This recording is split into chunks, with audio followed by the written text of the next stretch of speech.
విషయంపై ఒకసారి కోటేశ్వరరావు గారు వెళ్దాం. కోటేశ్వరరావు గారు, ప్రస్తుతం మేడం శ్రీదేవి గారు ఏదైతే చెప్తున్నారో అది అచ్చు తప్పు మాత్రమే, కావాలని AP chief BJP chief Madhav గారు ఇలా చేయలేదు అని చెప్తున్నారు. ఈ విషయంపై మీరు ఎలా స్పందిస్తారండి?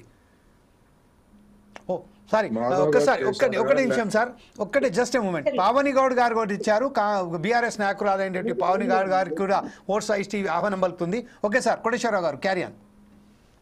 Yes ma'am. ఇప్పుడు రాష్ట్ర అధ్యక్షుడు ఆయన, అదేవిధంగా ఎమ్మెల్సీగా పనిచేశారు. మరి ఆ విధమైనటువంటి మ్యాప్ని ఇచ్చేటప్పుడు, బహుకరణ ఇచ్చేటప్పుడు 1-2 సార్లు ఎవరో ఒకరు తనిఖీ చేసుకోవాలి. తనిఖీ చేసుకోకుండా ఇచ్చి, మన ఇప్పుడు మేడం గారు చెప్పినట్టు అచ్చు తప్పు అంటున్నారు. అచ్చు తప్పేంటి? అది పాత మ్యాప్. అది పాత మ్యాప్ని ఇచ్చి అది అప్పుడు అచ్చు తప్పు కాదు, అది అప్పుడు వేసినప్పుడు అది కరెక్టే. అప్డేట్ కానటువంటి మ్యాప్ని తీసుకొచ్చి ఇచ్చి అదేం తప్పేం కాదు, మా మాధవేం తప్పు చేయలేదని చెప్పేసి ఆ మేడం సమర్థించుకోవడం చాలా ఆశ్చర్యంగా ఉంది.